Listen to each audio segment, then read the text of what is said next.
Ahora creo que sí. Vamos a ir al capítulo 5 de 1 Samuel. Después de esta introducción, ¿cómo había quedado el pueblo de Israel sin su sacerdote, con una gran baja de personas que habían fallecido en la batalla, sin el arca de Dios? Y aquí es donde vemos nosotros lo que acontece, que es lo que quiero tomar en este momento la meditación de la palabra. El capítulo 5 de 1 de Samuel dice: cuando los filisteos capturaron el arca de Dios, la llevaron desde Benecer a Asdod. Y tomaron los filisteos el arca de Dios y la metieron en la casa de Dagón y la pusieron junto a Dagón.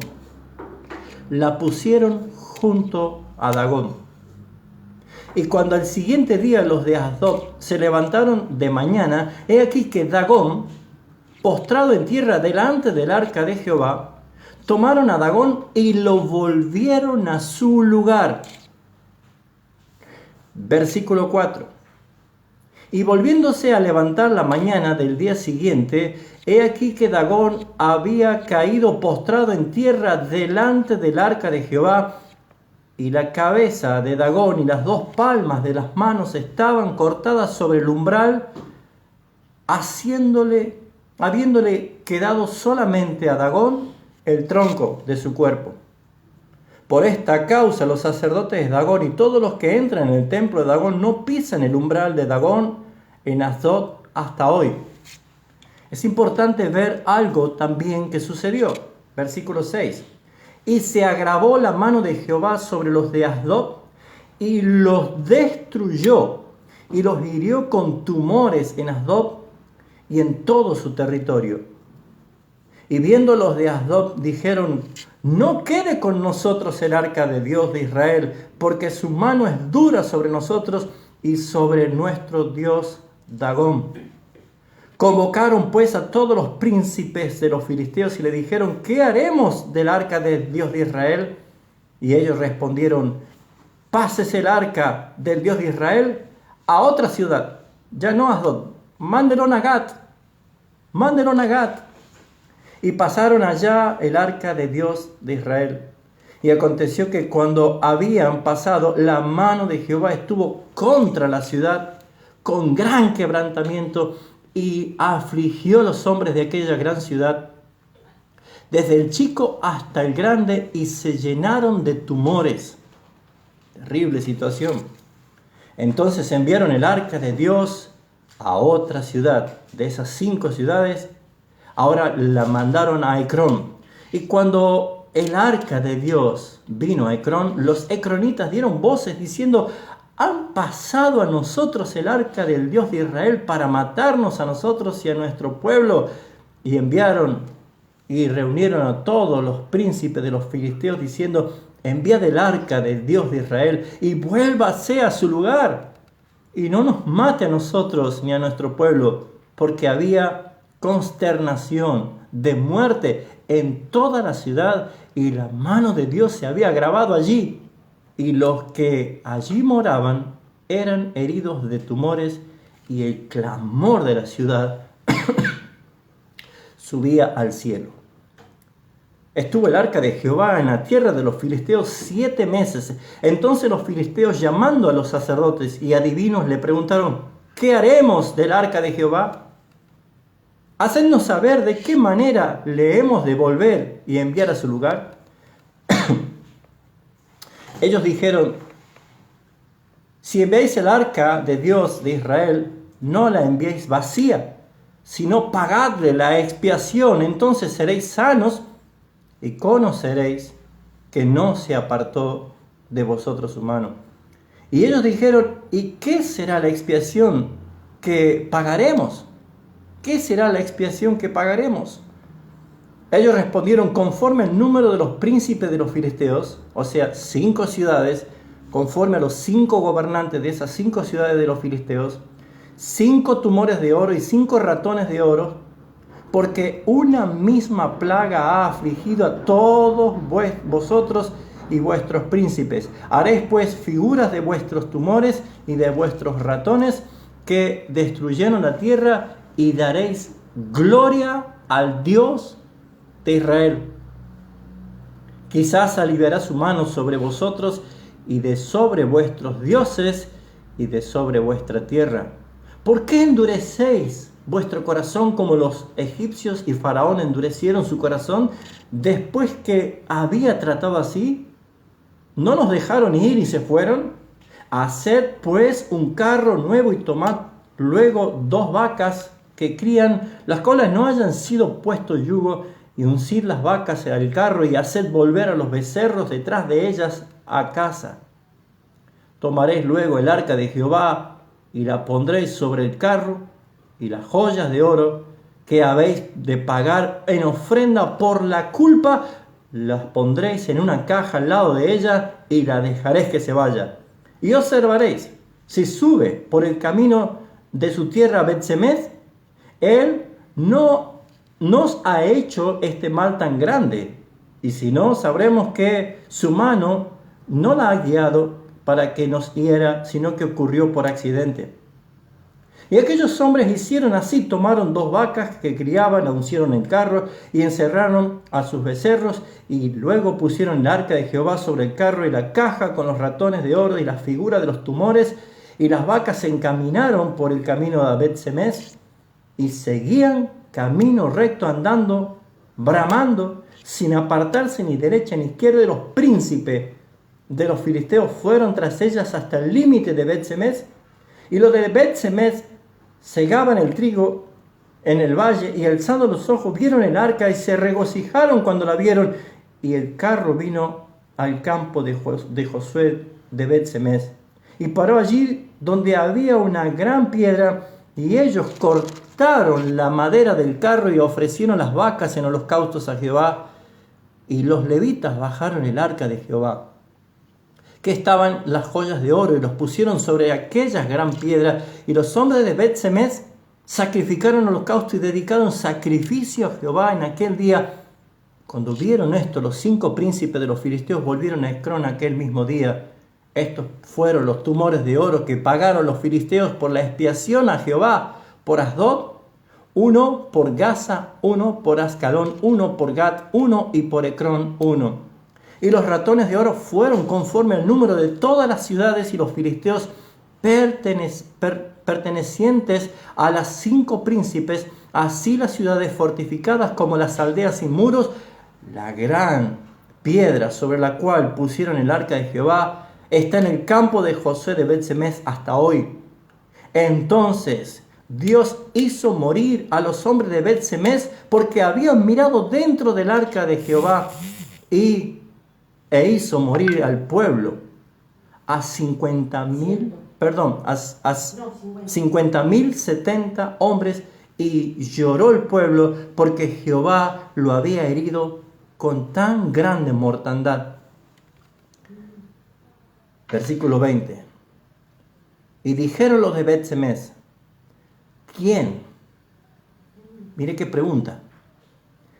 ¿Quién podrá estar delante de Jehová, el Dios santo?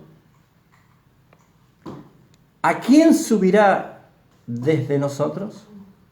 Y enviaron mensajeros a los habitantes de Kiriat-Jearim, diciendo: los filisteos han devuelto el arca de Jehová, descended pues y llevadla a vosotros. Es una historia tremenda, una historia que es para ver los detalles y la enseñanza de cada una de estas. Pero ¿por qué he titulado Dagón no es Dios? ¿Cuál es el mensaje para nosotros que tiene esta historia? Primero sería bueno saber quién era Dagón. Dagón era originalmente un dios de la tierra de Mesopotamia, de los semíticos orientales. Era un dios acadio de los asirios o de los babilonios. Y la cualidad era que ellos atribuían a Dagón como el dios de la fertilidad, de la evolución de los granos de semilla y de la lluvia y de los peces de las pescas. Para ellos Dagón era el dios del sustento, el dios que necesitaban para vivir. Tenían muchos dioses, pero Dagón era uno de los principales, por eso tenía casa. Dagón tenía su casa, tenía su templo, para ellos era el principal de los dioses.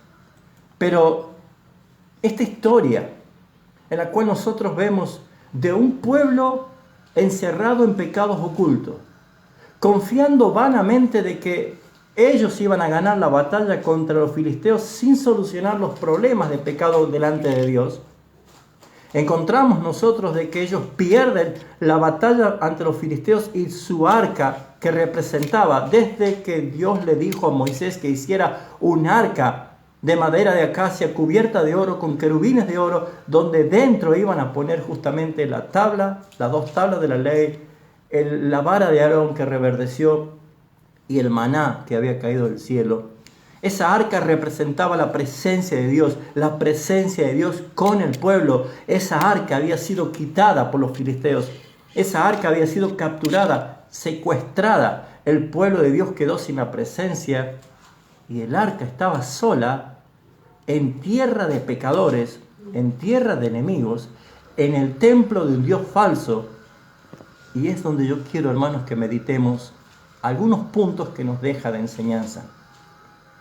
Lo primero que quiero, mis hermanos, hacer referencia a esta historia de cómo nosotros podemos aplicar este contexto histórico con lo que aconteció después de tantos miles de años, llegar a nosotros y aplicarlos a nosotros, sabiendo que Dios es el mismo Dios, que es santo, santo, santo, que es un Dios todopoderoso, que es celoso y que Él no comparte su gloria con nadie.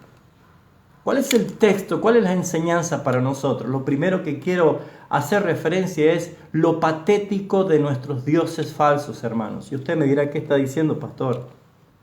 ¿Qué está diciendo si yo no tengo dioses falsos? Nosotros no tenemos un templo donde adoramos imágenes ni estatuas hechas por los hombres, pero mis hermanos, nosotros somos pecadores. Romanos capítulo 3, versículo 18 concluye diciendo un veredicto sobre la humanidad entera caída. Ese veredicto de Romanos capítulo 3, versículo 18 dice: no hay temor de Dios delante de sus ojos. ¿De quién está hablando? De todos aquellos que dice el versículo 10, no hay justo ni siquiera uno. Todos nosotros, al ser hijos de Adán, todos nosotros al ser pecadores, tenemos por naturaleza una devastación tremenda o el resultado más devastador del pecado original en nosotros, que es justamente no hay temor de Dios delante de nuestros ojos. Por naturaleza, hermanos.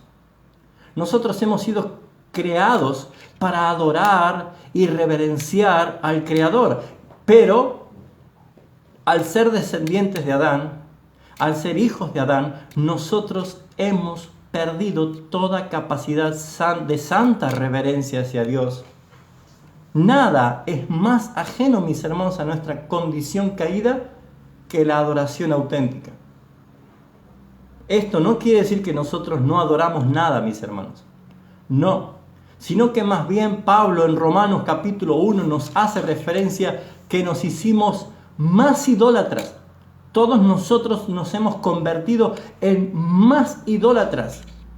Hemos dejado de adorar al Creador, a Dios, el Creador, el soberano, el legislador de todas las cosas, para adorar a algo que ha sido creado, para adorar a algo.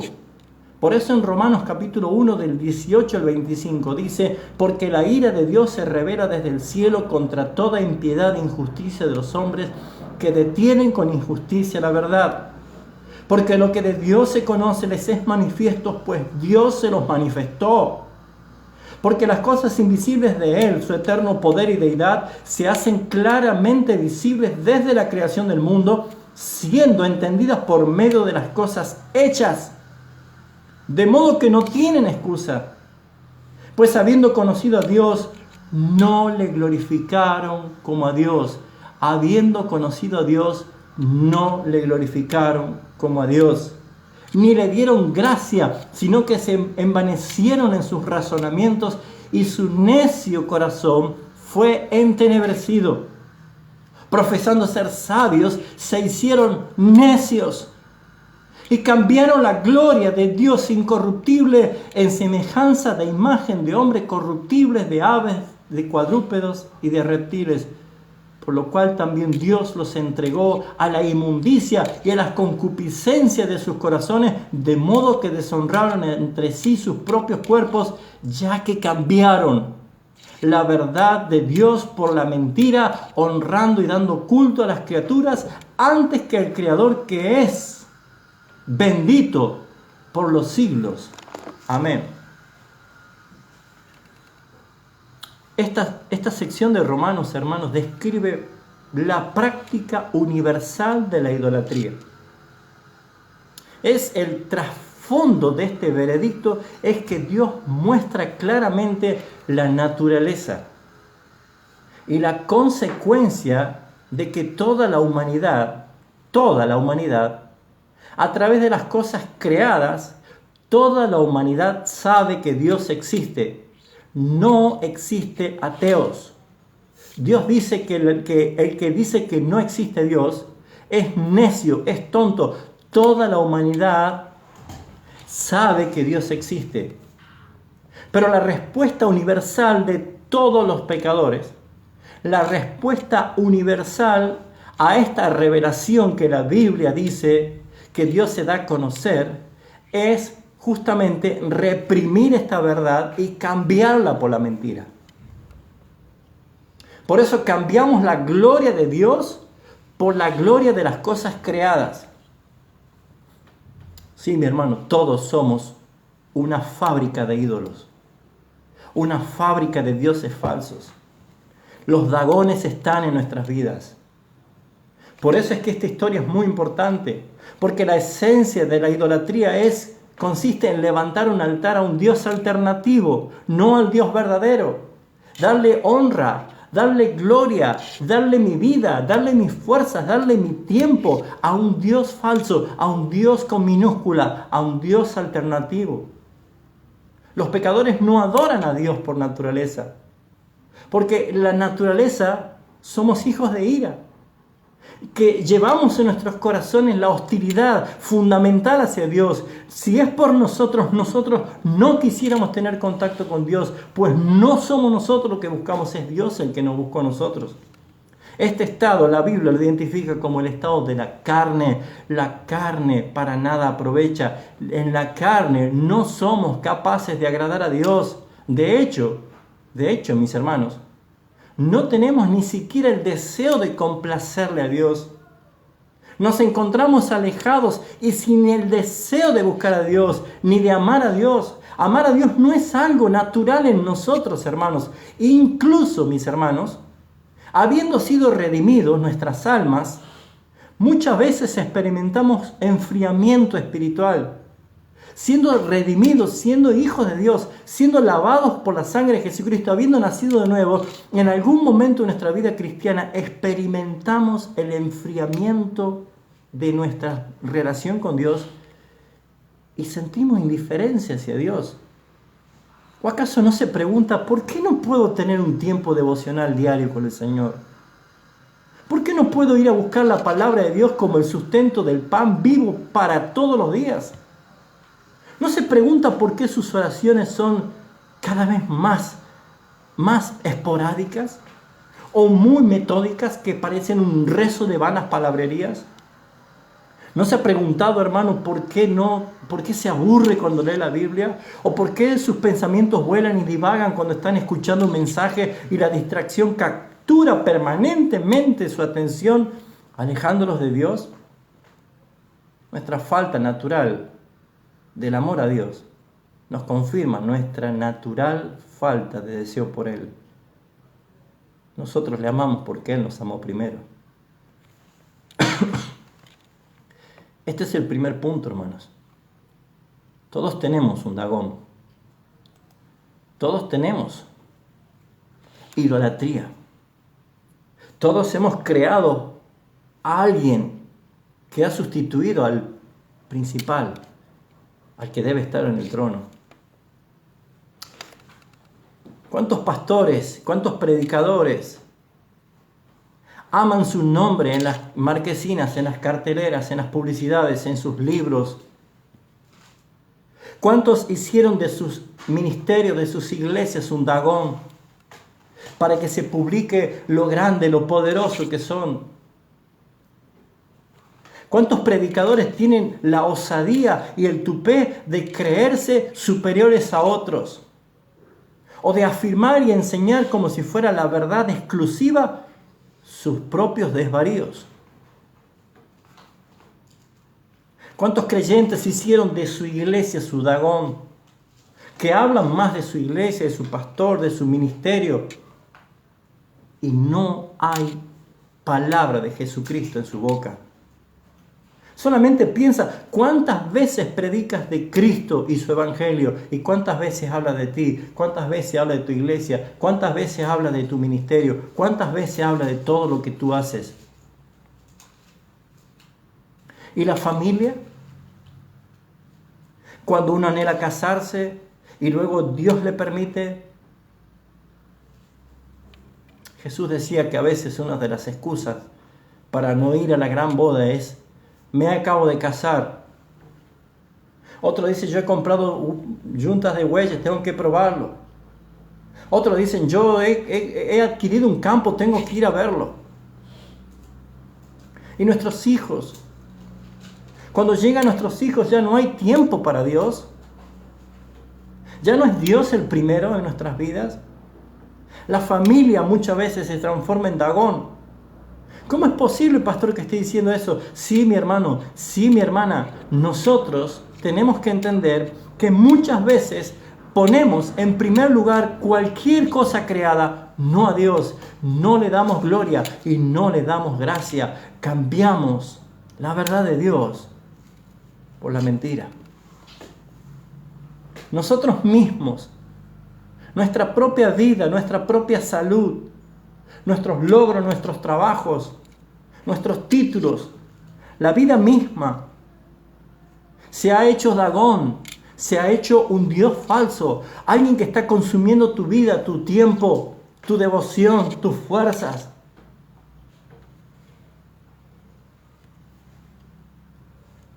Naturalmente, somos fabricantes de ídolos.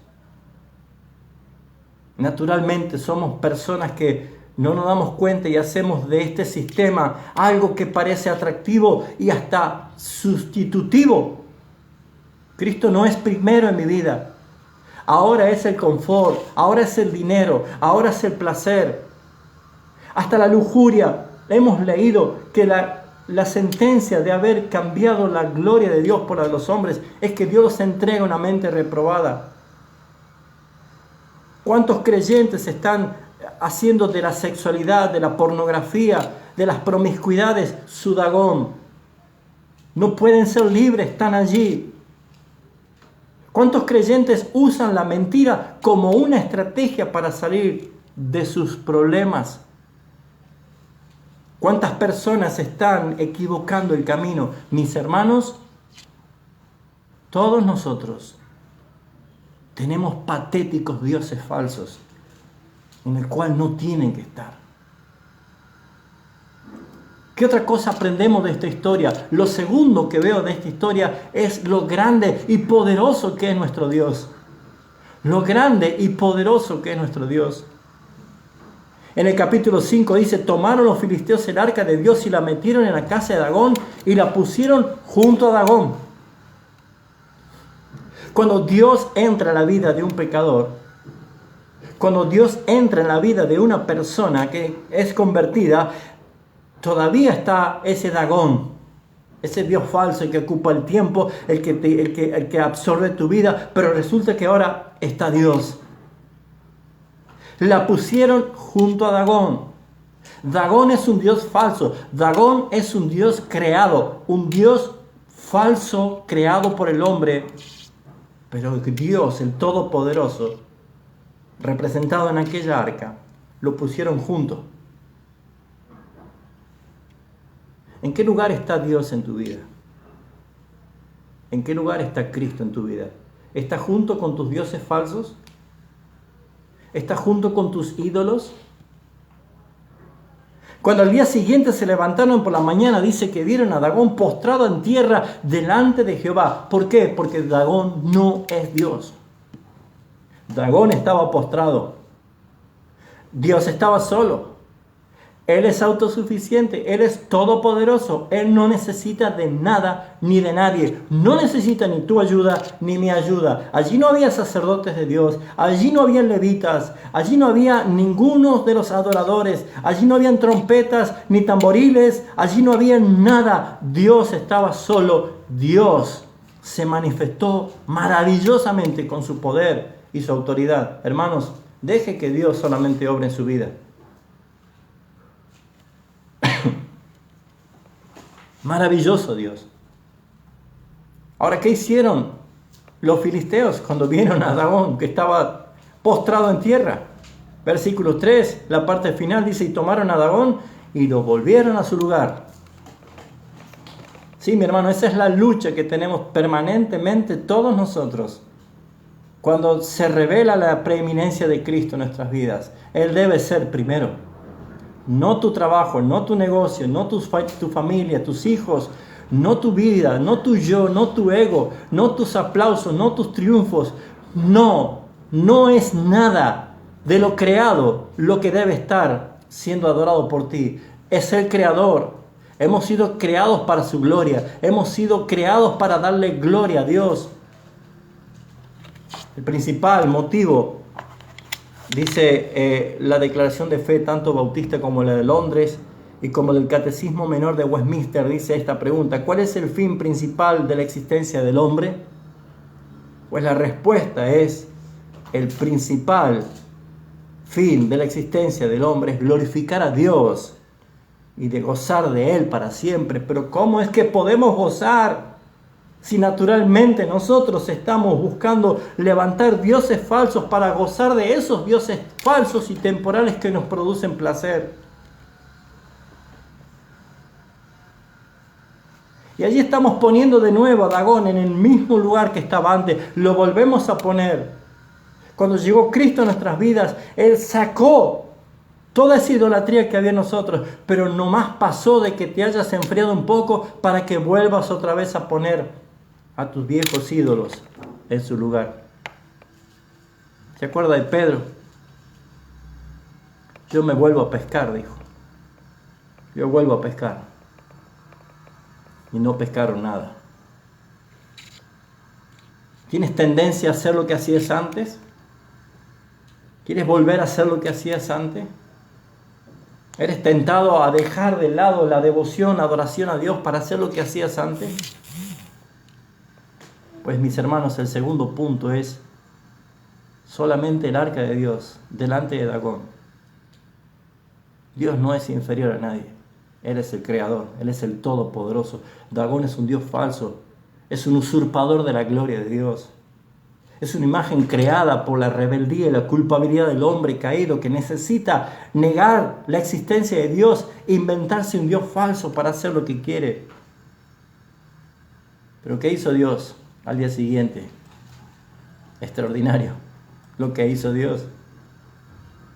Versículo 4, volvieron a levantarse la mañana siguiente y aquí que Dagón había caído postrado en tierra delante del arca de Jehová, con la cabeza de Dagón y sus dos manos cortadas, mis hermanos.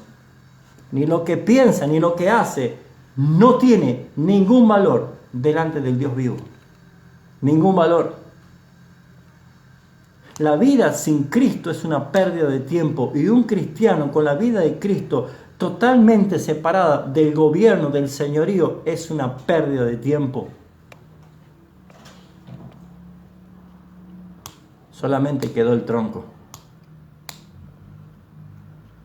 El tercer punto que quiero resaltar en esta mañana de lo que ve en esta historia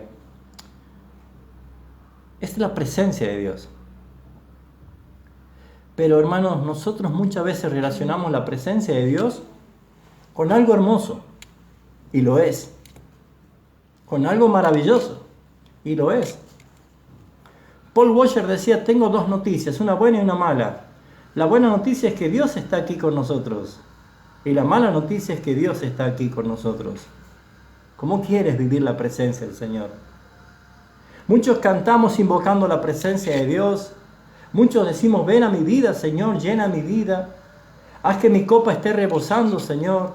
Hablamos permanentemente de la presencia de Dios, pero me pregunto, a través de esta historia nos damos cuenta lo terrible que puede llegar a ser la presencia de Dios. Un Dios que es santo, santo, santo. Un Dios que es todopoderoso. Un Dios que no tendrá por inocente el culpable. Un Dios que no comparte su gloria con nada, ni ninguna cosa creada.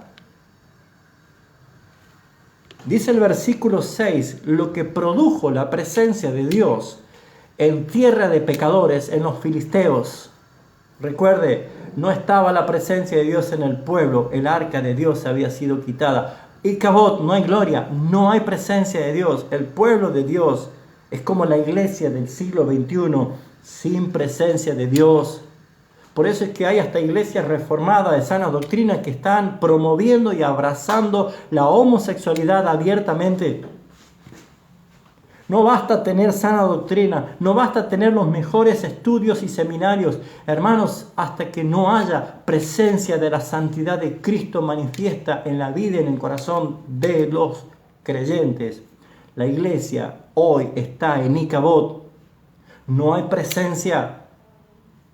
Están llenas de luces, están llenas de confort, están llenas de pantallas LED, están llenas de músicos extraordinarios, están llenas de todo tipo de cosas, pero el Señor no está presente, porque mientras no haya santidad, mientras no haya adoración, mientras no haya devoción por Jesucristo, todo, absolutamente todo es una provocación a la justicia de Dios. Comienza el versículo 6 diciendo, y se agravó la mano de Jehová sobre los de Asdod. Sí, mis hermanos, la presencia de Dios, del Dios Santo, traerá juicio sobre el pecador. Y no se puso a pensar, mis hermanos, que acá en esta historia fueron tumores malignos que me puse a investigar un poco. Se cree que estos tumores no solo eran deformaciones en el cuerpo, sino en la parte de las vías respiratorias que hacían que mueran asfixiados. Una gran mortandad. El versículo 6 hace referencia que murieron 50.070 hombres.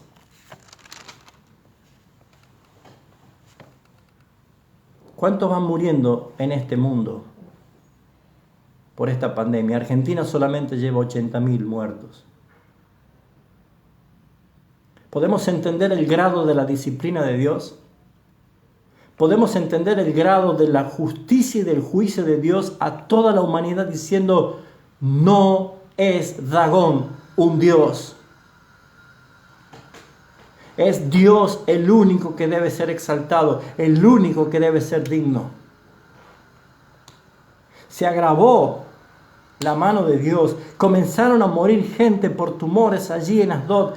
Y dijeron, no la tengamos el arca aquí, la mandemos a otro lugar. Y fue a Gat. Y después a Ecrón. Y lo que podemos ver, hermanos, es que en esta obra Dios está manifestando claramente que Él es un Dios santo, santo, santo. Y si hay algo que irrita a Dios, en la cual Pablo dice en Romanos que el hombre es culpable, es la idolatría del corazón. No le damos gloria al Señor. No le damos la gloria a Dios debida a su nombre.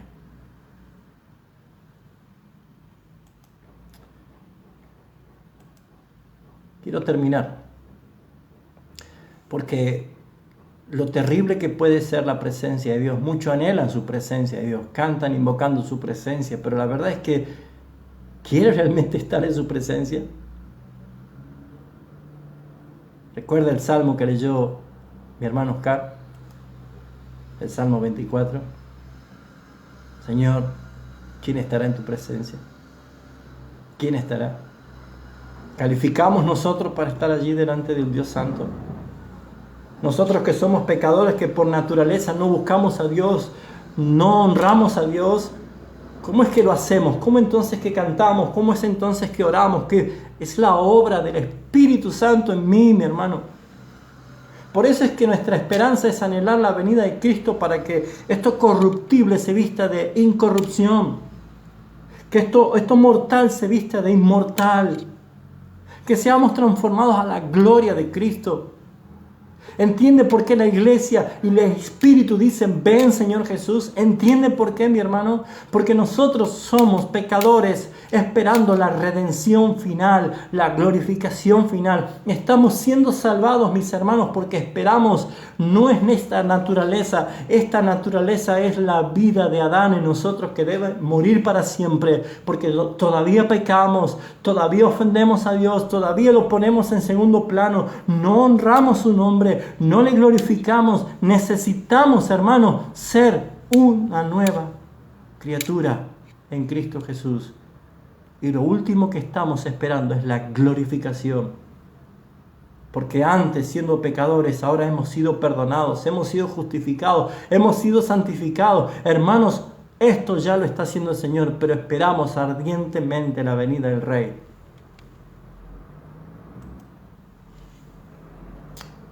Muchos asocian la presencia de Dios con algo hermoso, agradable, algo deseable, y es verdad, pero no fue esto lo que experimentaron los filisteos, mis hermanos. Para ellos fue terrible, para ellos fue mortal, para ellos querían, sáquense que no esté más la presencia de Dios aquí, el Dios de Israel, sáquenla, llévenla a otra ciudad, llévenla a otra casa, no queremos estar aquí. Hermanos, cuando Dios entra al hogar de alguien, es motivo de gloria para el que ha sido convertido, pero es motivo de dolor, de muerte, de sufrimiento, de padecimiento para aquellos que rechazan su gracia y su justicia. Sí, mis hermanos, para los filisteos no hubo paz, hubo dolor, hubo muerte, hubo enfermedades, muchísimos murieron. ¿Por qué? ¿Porque Dios es malo? No. ¿Qué fue lo que pasó? Es que Dios es santo, Dios es justo y su santidad está ligada con su justicia. Mis hermanos, qué terrible es su presencia para aquellos que dan la espalda al Evangelio de Jesucristo, pero cuán amable y cuán gloriosa es para aquellos que reciben el perdón y su gracia inmerecida. Por eso es que quiero terminar con la pregunta y el cuarto punto. Esta pregunta me lleva al cuarto punto, la pregunta que hacen los de Bet-Semes en el capítulo 6, versículo 20. ¿Quién podrá estar delante de Jehová, el Dios Santo? ¿Quién?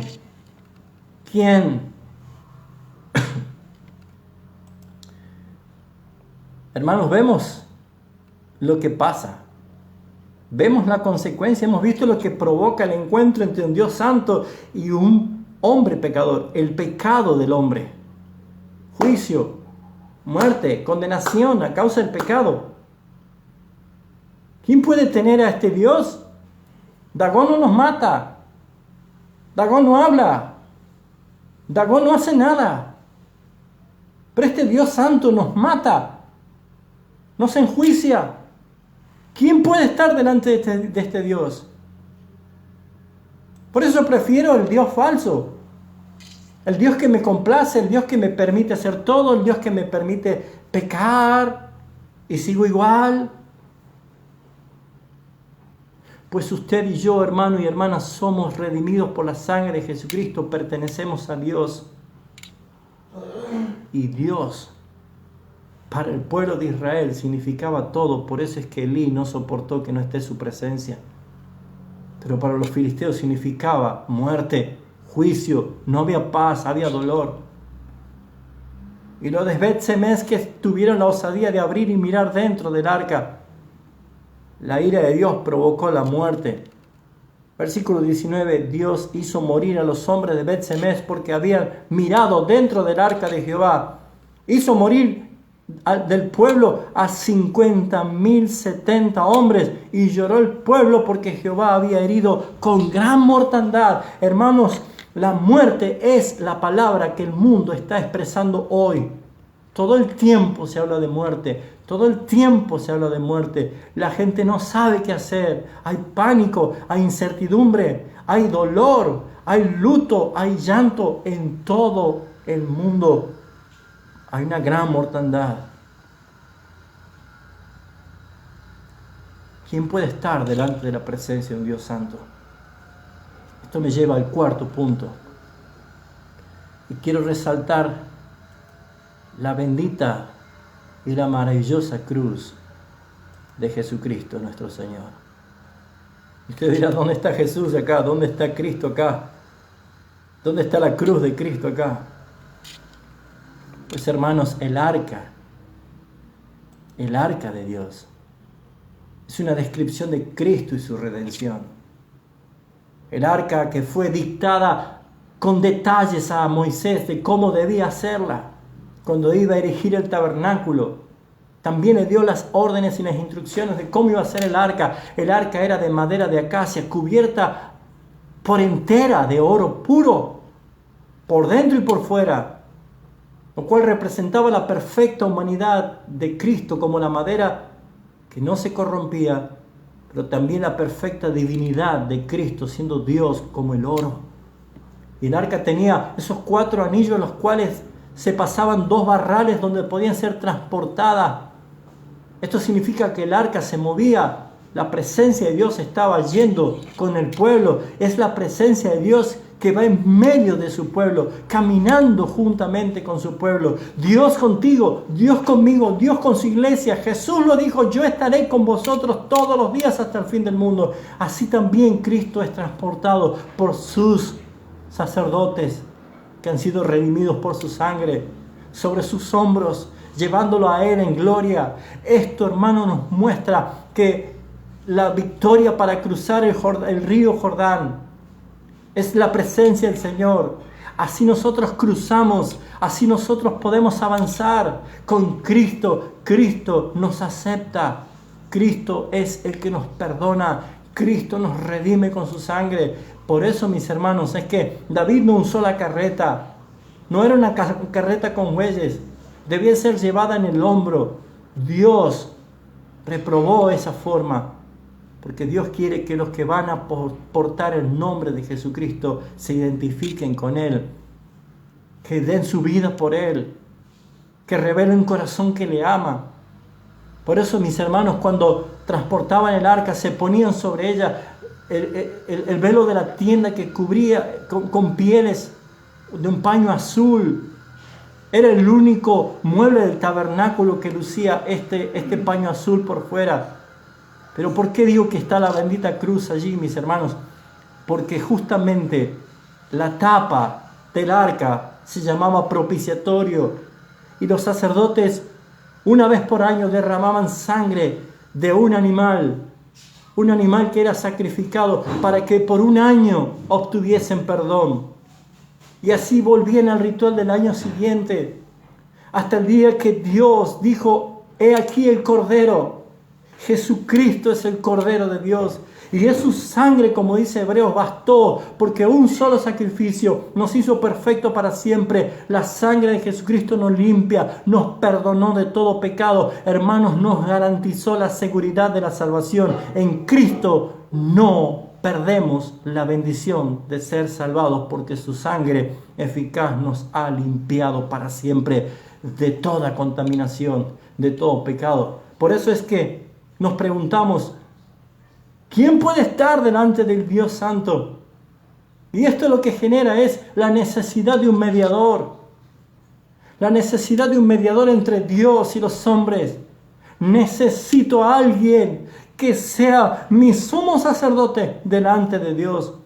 Un sacerdote a favor de mi vida, un sacerdote que me entienda, un sacerdote que haya vivido mis tentaciones, pero que haya vencido, un sacerdote que pueda darme a mí la tranquilidad de que soy acepto delante del Padre a través del amado.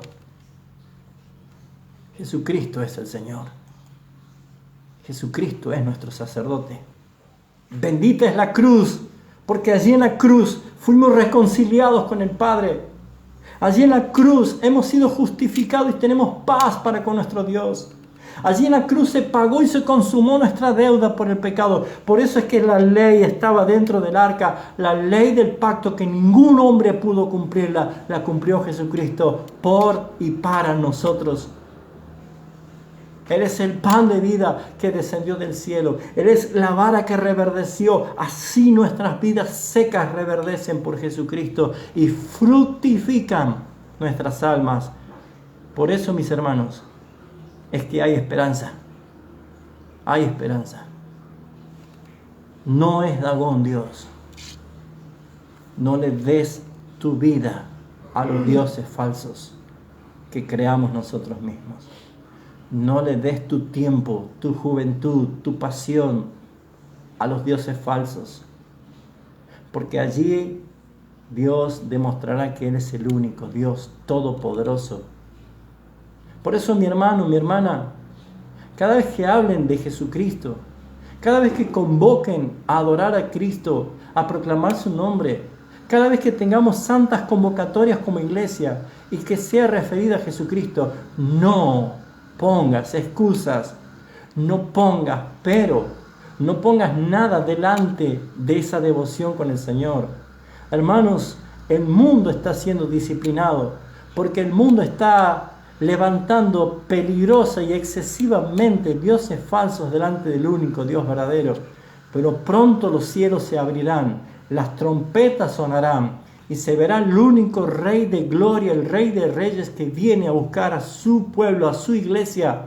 Y es el único en el cual la Biblia dice que toda rodilla se doblará y toda lengua proclamará que Jesucristo es el Señor. Es Él nuestro Dios, es Él nuestro Dios verdadero. Por eso, hermanos, si Dios está derribando tus ídolos, mis falsos dagones, mis falsos dioses, cortándole la cabeza, cortándole las manos, es porque te tienes que dar cuenta, mis hermanos, que la expiación no es pagar nosotros por nuestra culpa como lo hicieron los filisteos, sino es mirar la cruz de Cristo que Él pagó con su propia sangre para que nosotros seamos perdonados y librados para siempre. Hay esperanza en Jesús. Hay esperanza para tu vida. Hay esperanza. Yo quiero que tú en este momento le digas al Señor que tú te arrepientes, como yo me arrepiento, de haber puesto en prioridad incluso mi vida antes que la del Señor. Y dile, Señor, mi vida es tuya. Fuimos comprados por tu sangre. Fuimos lavados y sellados por tu Espíritu. Te pertenecemos a ti, Señor. Que el Señor bendiga su palabra en esta mañana. Y que el Señor bendiga su iglesia. Y que nos permita una vez más reflexionar. ¿Le estamos dando la gloria al Dios verdadero? ¿Le estamos adorando al único Dios verdadero? Hay esperanza. La bendita cruz de Jesucristo nos permite a nosotros responder esta pregunta. ¿Quién podrá estar delante de Jehová, el Dios Santo? Pues nosotros estamos en Cristo Jesús y por eso es que somos aceptos en el amado. Oremos. La grabación se ha detenido. Te doy muchas gracias, Padre Celestial, en esta mañana por tu palabra. Tú sabes cuánto me ha costado, Señor, transmitirla. A pesar de mi torpeza, tu Espíritu Santo es el que va a acomodar lo espiritual a lo espiritual. El que va a traer convicción, Señor. No tengo poder yo cuando hablo. Es tu palabra, es tu Espíritu. Pero, Señor, somos muchos los que necesitamos darte la gloria a ti. Exaltar tu nombre. Proclamar tu verdad. Por eso, Señor, es que hay perdón en la sangre de Jesús. Hay perdón, hay perdón. Nosotros somos pecadores esperando la transformación final. Pero como hemos aprendido, las consecuencias de nuestro pecado natural es no darte la gloria a ti, sino inventar dioses falsos, creados. Pero tú nos has hecho entender que el Espíritu Santo mora en nosotros y nos produce en nosotros el querer como el hacer por tu buena voluntad. Y hemos sido creados para adorarte, para alabarte y bendecirte. Ayúdanos en este tiempo, Señor, a ser firmes en tu palabra, en tu doctrina bíblica, para no errar, para no ser, Señor, confundidos ni errados. Ayúdanos, Padre Celestial, como iglesia en este tiempo. Te damos a ti toda la gloria y la honra y te damos gracias por tu palabra, por tu iglesia en este tiempo. La gloria sea para ti en el nombre del Padre, del Hijo y del Espíritu Santo. Amén y amén. Amén. Que el Señor les bendiga, mis hermanos. Voy a finalizar la transmisión de Facebook también. Que el Señor les bendiga. Gracias por acompañarme.